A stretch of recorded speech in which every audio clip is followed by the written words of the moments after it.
राष्ट्रवादी काँग्रेसची शिरूर लोकसभा मतदारसंघातून कोणाला उमेदवारी मिळणार याबाबतची उत्कंठा आज अखेर संपली। शिरूर लोकसभा मतदारसंघातून डॉक्टर अमोल कोल्हे निवडणूक लढवणार अशा प्रकारची घोषणा राष्ट्रवादी काँग्रेसच्या नेत्यांनी केली आहे।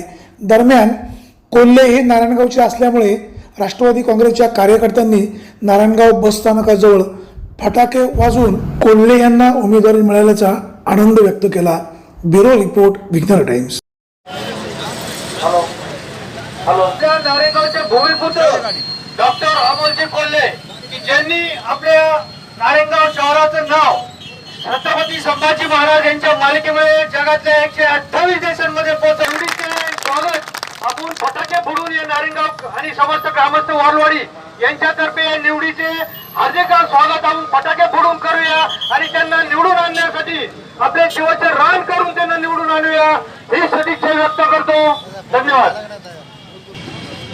नारायणगावच्या एसटी स्टँडवर जमलेले सर्व नारायणगावचे ग्रामस्थ आपल्या सर्वांना माहीतच आहे, शिरूर लोकसभेची निवडणूक लागलेली आहे आणि नारायणगावकरांना अभिमान वाटावा असा एक चांगल्या पद्धतीचा एक उमेदवार आपल्याला नारायणगाव या मतदारसंघाचा दिलेला आहे आणि आपल्याला सर्वांना अभिमान वाटतो की डॉक्टर अमोल कोल्हे आपले नारायणगावचे भूमिपुत्र आहेत, तालुक्याचे भूमिपुत्र आहेत। अतिशय चांगल्या पद्धतीने या ठिकाणी पवार साहेबांनी विश्वास ठेवून आपल्याला नारायणगावकरांचा उमेदवार दिलेला आहे।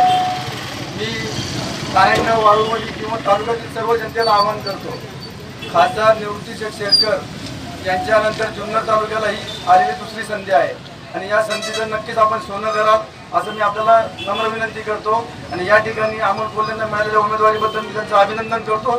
सर्व नारायणगाव ग्रामस्थांच्या वतीने त्यांना शुभेच्छा देतो। धन्यवाद।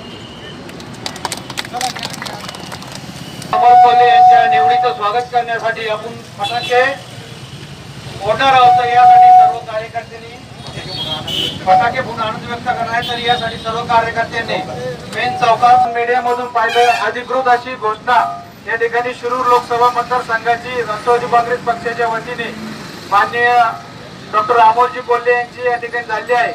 त्यांचं नारायणगाव ग्रामस्थांच्या वतीने या ठिकाणी त्यांचं उमेदवारीची जाहीर झाल्याबद्दल सर्वांनी एक आनंद व्यक्त करण्यासाठी उमेदवारीचं स्वागत म्हणून सर्व ग्रामस्थ या ठिकाणी जमलेले आहेत। सर्वांच्या बऱ्याच वर्षानंतर जुन्नर तालुक्याला ही खासदारकीची सीट आली आहे। मी सर्वांना विनंती करतो की सर्वांनी यामध्ये जास्तीत जास्त संख्येने मतदानाच्या रूपातून सहभागी होऊन सर्वांनी सहकार्य करावे व सर्वांनी या ठिकाणी मी त्यांना डॉक्टरांना पुन्हा एकदा यासाठी हार्दिक त्यांना त्यांच्या पुढच्या राजकीय वाटचालीसाठी हार्दिक शुभेच्छा व्यक्त करतो। धन्यवाद।